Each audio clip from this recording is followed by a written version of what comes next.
Picture this. It is 3 a.m., total darkness. You jolt awake, not to the sound of a rooster, but to the sound of men drowning. Stumble out of your tent, half drunk, grabbing for a sword that isn't there. The camp is in chaos. 70,000 soldiers are running, screaming, trampling each other into the mud. You look for the enemy army, expecting to see a horizon filled with thousands of torches, but you see nothing. Just shadows moving in the tall grass, flashes of steel in the moonlight. And the terrifying realization that your massive army isn't fighting a war, it is being slaughtered in its sleep. You are witnessing the Battle of Maritza, the night where 800 men annihilated 70,000 and changed the map of Europe forever. Before diving into these forgotten stories of survival and suffering, if you enjoy learning about the hidden truths of history, consider hitting that like button and subscribing for more content like this. And please comment below to let me know where you're listening from. I find it incredible that we're exploring these ancient stories together from different parts of the world, connected across time and space by our shared curiosity about the past. Let's cut through the fog of war and look at the hard facts. September 26, 1371, the banks of the Maritza River.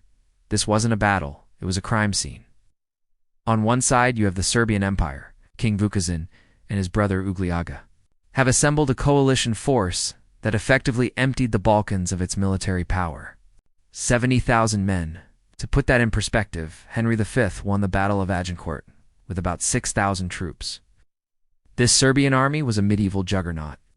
They were marching to Adrianople to crush the Ottoman presence in Europe once and for all. Were heavy, they were armored, and they were incredibly confident. On the other side, you have the Ottoman garrison commander Lala Kahin Pasha. He has 800 men, not 8,800.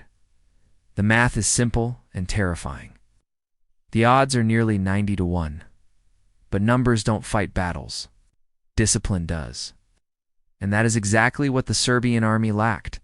As the sun went down on September 25th, the Serbian commanders made a decision that historians still struggle to comprehend. They camped within striking distance of the enemy, and they decided to throw a party. This wasn't a tactical bivouac. It was a celebration. They were so convinced that the Ottomans were terrified of their sheer size that they abandoned basic military protocol. They didn't dig trenches. They didn't build a wooden palisade. And in a move that screams of fatal arrogance, they didn't post sentries. Think about that. The largest army in Christendom is sleeping in enemy territory, and not a single pair of eyes is watching the perimeter. The soldiers unbuckled their heavy plate armor. They piled their shields in wagons. They broke open casks of wine and drank until they passed out in the grass. The noise of their revelry echoed off the hills, announcing their location to anyone within 10 miles. They were a blind, deaf, drunken giant. And the wolf was watching.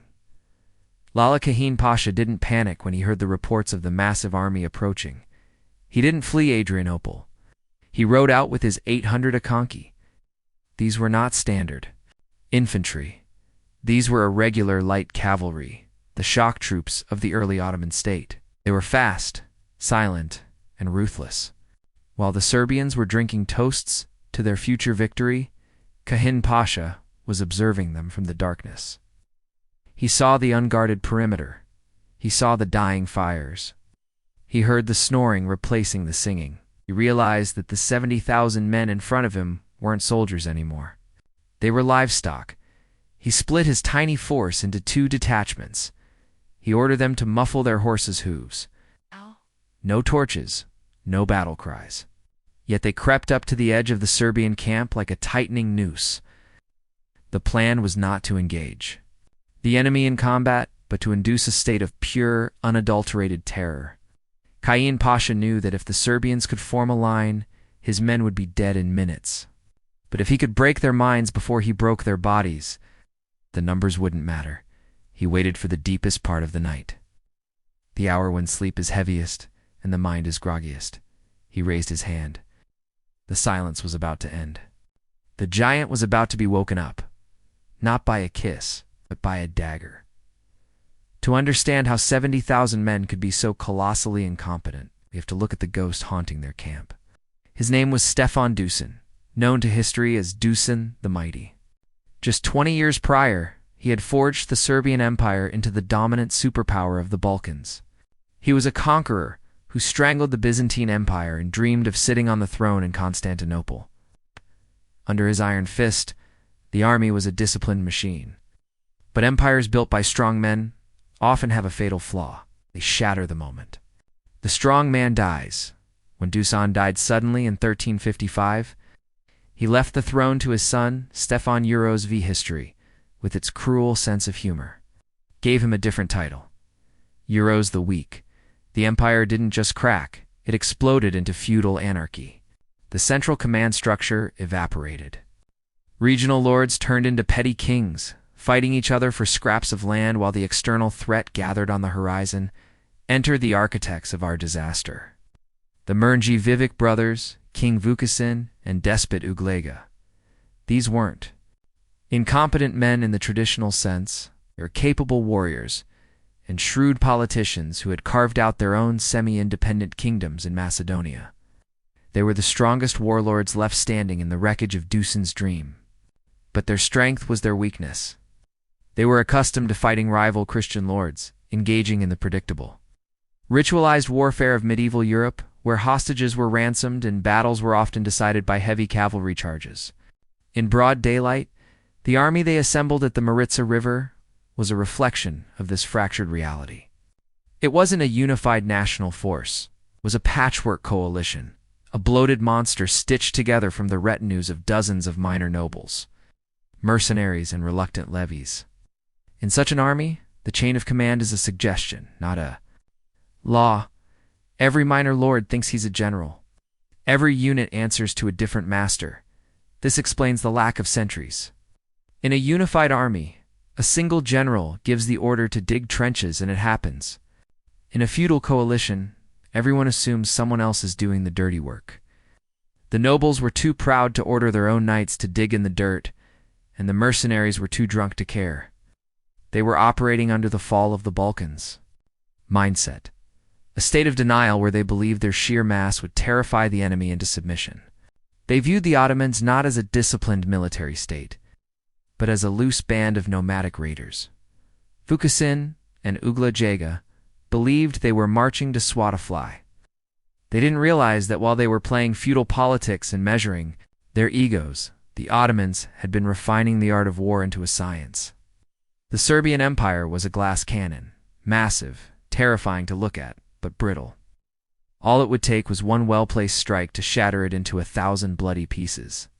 And that strike was waiting for them in the tall grass just a few hundred yards away. While the Serbian coalition was a relic of the past, the force waiting in the shadows represented the future of warfare. To understand why 800 men didn't run away from 70,000, you have to understand exactly who these 800 men were. Oh. They were not conscripted peasants holding rusty spears. We're Akanki. In Ottoman Empire history, the Akanki were the raiders. They were the tip of the spear, light cavalry who received no salary from the Sultan. Instead, they lived entirely on what they could plunder. This created a specific kind of soldier, hungry, aggressive, and hypermobile. While the Serbian knights were weighed down by 60 pounds of plate armor and rode massive war horses bred for charging in straight lines, the Akanki wore leather or chainmail and rode nimble, enduring beasts that could navigate forests and rivers at breakneck speeds. But their weapons were not just physical. They were psychological. The Akanki were masters of asymmetric warfare. Their job wasn't to hold ground. It was to spread terror. They used composite bows that could punch through armor from a distance, and curved scimitars designed for slashing from horseback. They were trained to fight in loose formations, swarming enemies like hornets rather than crashing into them like a wall, and leading them was Lala Kahin Pasha. He was the Beyler Bey, or Lord of Lords, of Rumelia, the highest-ranking Ottoman. Official in Europe, he wasn't just a general. He was the Sultan's tutor. He knew that in a fair fight he loses. But the Ottoman military doctrine, even this early on, didn't care about fair. It cared about winning. The Ottomans were early adopters of a professional military mindset that prioritized discipline over individual glory. The Serbians were playing chess. Lala Kahin was playing poker. He looked at his 800 men and didn't see a suicide squad. He saw a precision instrument. He knew that 70,000 men in a confined space, drunk and unorganized, aren't an army. They are a mob. And a mob is susceptible to one thing above all else: panic. The Akanki were Ghazis, warriors of the faith. This gave them a morale edge that the diverse, bickering Christian coalition lacked. The Serbians were there because their lords told them to be. The Akanki were there because they believed it was their destiny to expand the abode of Islam. This fanaticism, combined with the desperate reality that they were surrounded deep in enemy territory, turned them into the deadliest kind of fighters. Men with nothing to lose. As the moon rose over the Maritsa, the Akanki checked their girths and loosened their blades and their scabbards. They knew the terrain. They knew the enemy's position. Thanks to the Serbian negligence, they knew exactly when to strike. The wolf was not just at the door. The wolf was already inside the house, and the sheep were still sleeping. It is now past midnight. The noise from the Serbian camp has finally died down to a low rhythmic rumble of snores.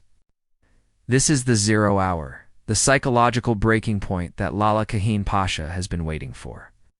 He gathers his commanders in the dark woods. He issues orders that will define medieval warfare tactics for centuries to come.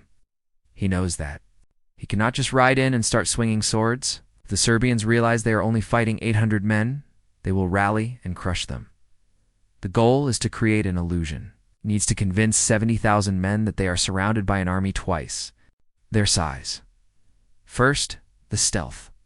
The Akanki dismount and tear strips of cloth from their own tunics and saddlebags. They wrap the iron horseshoes of their mounts.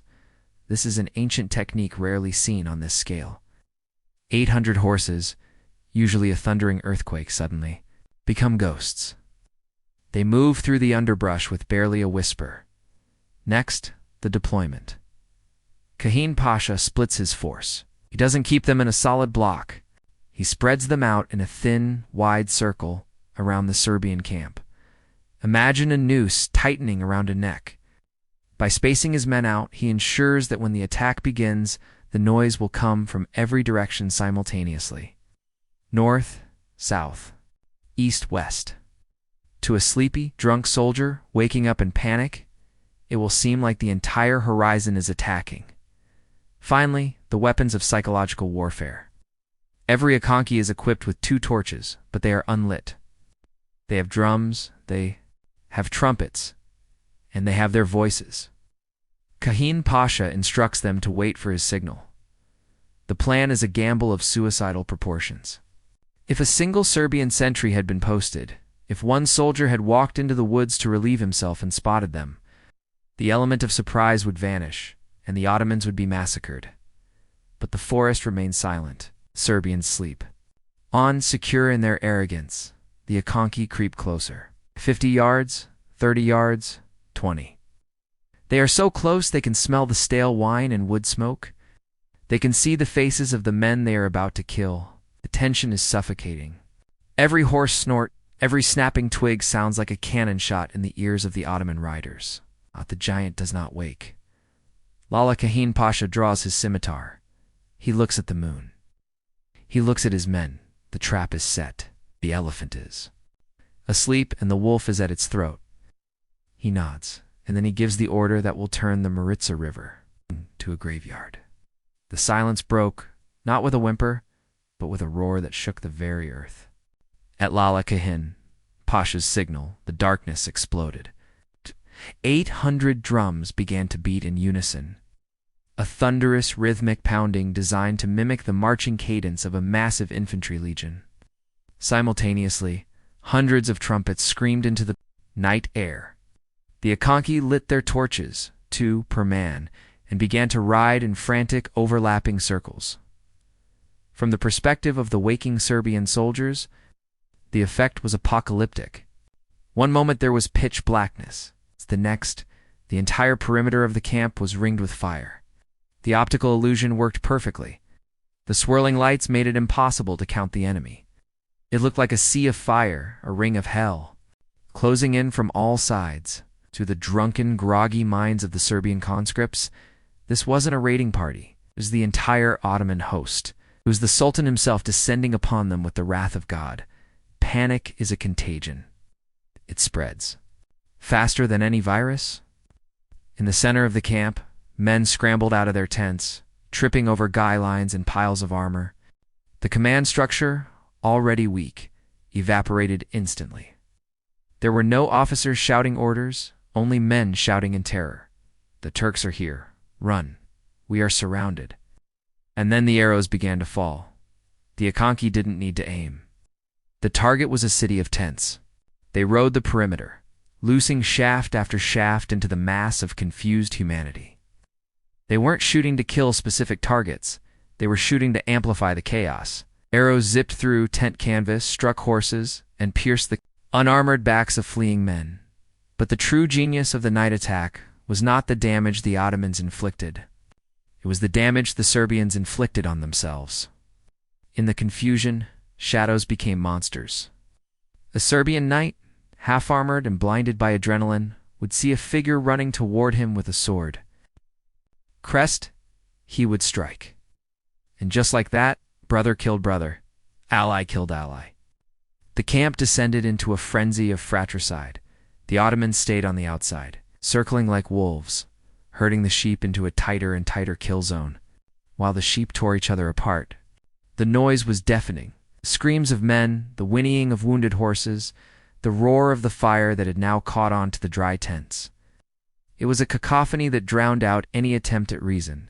Some Serbians tried to mount their horses only, to be pulled down by their own infantrymen, desperate for an escape route. Others dove into the Maritsa River, preferring the dark water to the burning camp. Lala Kahin Pasha watched his masterpiece unfold. He didn't have to commit his men to the grinder. He simply kept the pressure on the edges, letting the sheer weight of the Serbian army crush itself. It was the ultimate military jiu-jitsu, using the enemy's size and strength against them. The 70,000 men who had marched to conquer Adrianople were now fighting a desperate battle for survival against an enemy that wasn't even there. They were fighting their own shadows, and they were losing.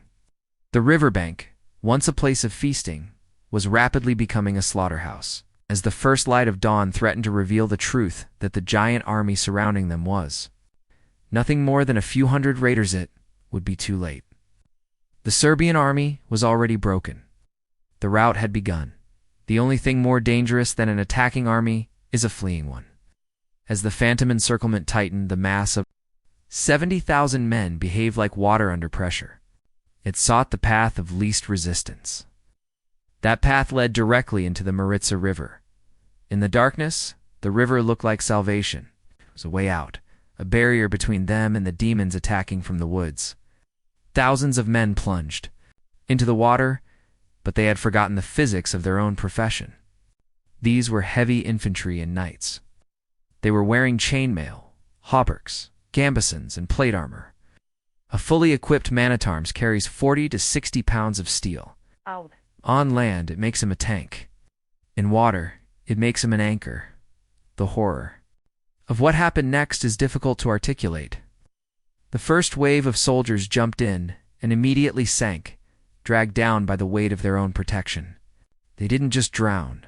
They were trampled underwater by the second wave of men jumping in on top of them. The riverbed became a layer of struggling, suffocating humanity. The panic was so absolute that men were clawing at each other to stay. Afloat, they climbed onto the backs of their comrades, pushing them down to gasp for one last breath of air. The Maritsa, a wide and slow-moving river, began to churn violently. It wasn't just water anymore. It was a sludge of mud, blood, and drowning men. Somewhere in this chaotic stampede were King Vukazin and Despot Ugliga. The leaders of the expedition, the men who dreamed of conquering Constantinople, were now just two more desperate souls in the mob.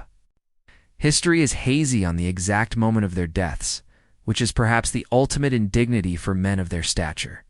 There was no heroic last stand, no duel with Lala Kahin Pasha. Some accounts say they were swept away by the current there. Heavy royal armor, dragging them to the muddy bottom, where they died anonymously among their peasant levies. Other, darker chronicles suggest they were killed by their own servants or soldiers, men desperate to steal their gold chains and horses to facilitate their own escape.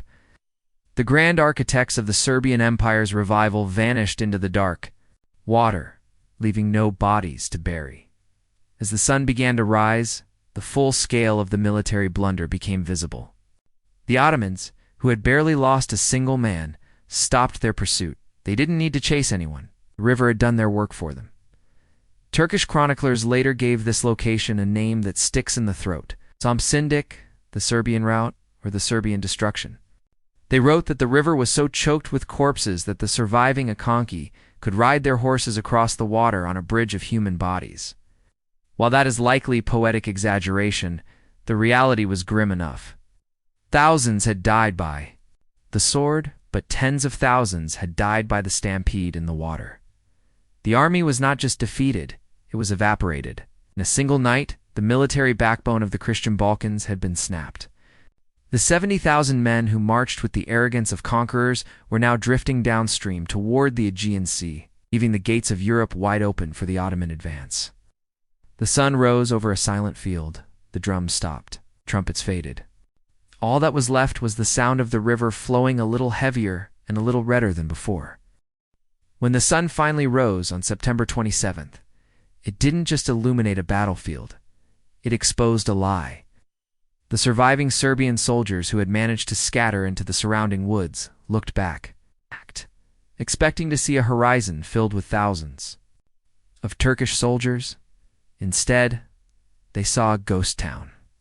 They saw a handful of men, tired, dirty, but very much alive, picking through the wreckage of what was once the grandest army in the Balkans, for Lala Kahin Pasha and his 800 Akanki.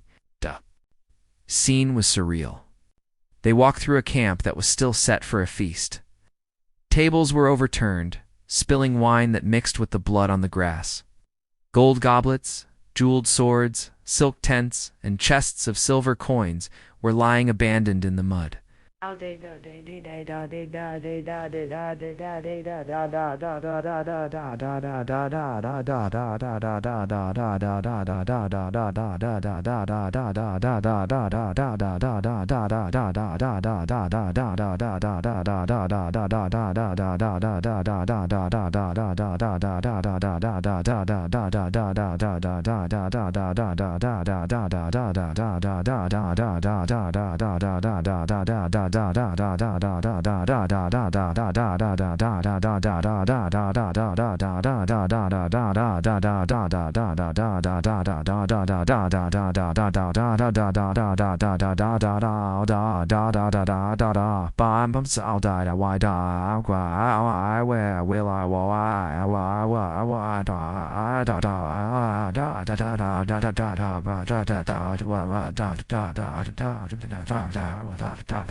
Wealth of the Serbian nobility, accumulated over generations, was now theirs for the taking.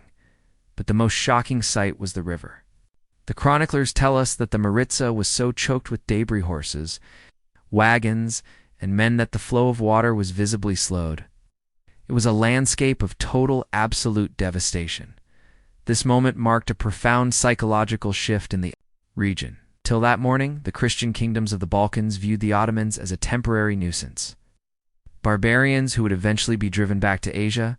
But as the news of the massacre spread, that denial turned into dread. The invincible Serbian Empire, the successor to Rome in the Balkans, had been decapitated in a single night by a force that wasn't even a proper army. Lala Kahin Pasha didn't just win a battle, he shattered a myth. He proved that the heavy feudal style of European warfare was obsolete against the speed and discipline of the Ottoman war machine. He sent a message to every king, prince, and despot, from Constantinople to Vienna. You are not safe. Your walls will not protect you. Your numbers do not matter. The Akanki loaded their saddlebags with gold, but they left the heaviest loot behind. They were light cavalry after all. They took the glory, and they took the fear of their name, to travel faster than any horse. Back in the Serbian capital, the silence was deafening. There were no kings coming home. There was no army to reorganize. there was just a vacuum. And in geopolitics, vacuums are filled very, very quickly. The tragedy of the Maritsa wasn't just the death of 70,000 men. It was that their deaths left the door to Europe wide open, unlatched and unguarded. The storm had passed, but the long winter of the Balkans was just beginning. If the Battle of Maritsa was the earthquake, what followed was the tsunami. Historians often point to the Battle of Kosovo in 1389 as the moment the Balkans fell. But that is a romanticized view. The truth is much colder. The fall of the Balkans didn't happen on the field of Kosovo. It happened 18 years earlier in the mud of the Maritsa River. Kosovo was just the funeral. Maritsa was the death blow. With the destruction of the Mrnjavjevic army, the shield of Europe didn't just crack, it vanished. The entire southern flank of the Serbian Empire was left wide open.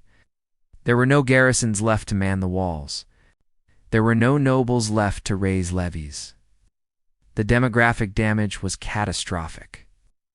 A generation of able-bodied men had drowned or been cut down in a single night. The Ottomans didn't hesitate. They poured through the breach like water through a broken dam. Within months, major cities throughout Macedonia and Thrace began to fall, often without a fight. The citizens, terrified by the stories of the slaughter at Maritsa, surrendered the moment they saw the Turkish horsetail standards on the horizon. This was the moment the Ottoman presence in Europe shifted from a temporary raid to a permanent occupation. Adrianople, the city Vukasin had marched to liberate, would soon become Edirne, the new capital of the Ottoman Empire. Think about the significance of that. An Islamic empire didn't just take a border fort. They moved their capital city from Asia into Europe. They were planting their flag in the backyard of Christendom and saying, "We are here to stay." The surviving Christian rulers in the region, the Byzantine emperor in Constantinople, the Bulgarian Tsar, and the remaining Serbian lords faced a grim choice: fight and be annihilated, or bend the knee. Most chose to bend the knee. This is the era where the concept of the vassal state becomes the defining political reality of Southeast Europe. Being a vassal didn't just mean paying taxes. It meant something far more humiliating. It meant that Christian kings had to send their sons to the Sultan's court as hostages. It meant they had to provide troops to fight in the Sultan's wars. Imagine the bitterness of that reality. The very people who had sworn to defend Christianity were now forced by treaty and by fear to march alongside the Ottoman army and help them conquer more Christian lands. The resources of the Balkans were now fueling the engine of their own conquest. The Battle of Maritsa proved that the old world was dead. The fragmented, squabbling feudal lords of Europe were no match for the centralized, disciplined, and religiously motivated war machine of the Ottomans. The gates were open, the hinges were broken, and there was no one left to shut them. But amidst this geopolitical collapse, there was a personal tragedy that perfectly encapsulates the suffering of the era, a tragedy named Prince Marko. History is written by the victors, but legends are often written by the grieving. And nowhere is this clearer than in the story of the man who inherited the wreckage of the Maritsa disaster. Prince Marko. You might know him from Balkan folklore as Marko Kraljevic, a superhero-like figure in the songs and poems sung for centuries. After the battle, Marko is a giant who rides a magical winged horse, drinks wine by the bucket, and fearlessly fights the Turks at every turn. He is the defiant spirit of the Slavic people, refusing to bow to the invader. But the historical reality is a tragedy so painful that the people had to invent a myth just to cope with it. Real history tells us that Marko was the son of King Vukasin, the man who drowned in the mud of the Maritsa River due to his own arrogance. When his father died, Marko technically became the king. But a king of what? His army was gone, his treasury was empty, his lands were defenseless. The consequences of Maritsa forced Marko into a position that is heartbreaking to consider. To save what was left of his people from total annihilation, he had to do the one thing the songs say he never did. He bent the knee, became a vassal of the Ottoman Sultan. This wasn't just a title, it was a curse. As a loyal vassal, Marko was required to pay tribute and, most cruelly, to provide troops for the Sultan's campaigns. This means that the son of the man who died trying to stop the Ottomans was forced to spend the rest of his life helping the Ottomans conquer his neighbors. Imagine the psychological torment. Every time the Sultan called, Marco had to saddle his horse, not to liberate his country, but to fight alongside the very army that killed his father. He fought against Wallachians, fought against other Serbians. He became a tool of the empire that enslaved his homeland. The ultimate irony came in 1395. At the Battle of Ravine, Marco was fighting for the Ottoman Sultan Bayezid against a Christian army. According to legend, before the battle, Marco looked at the opposing Christian lines and said to his companion Constantine, another vassal, "I pray to God to aid the Christians, even if I am the first to die in the slaughter." Whether he actually said it or not, the sentiment captures the agony of the post-Maritza Balkans.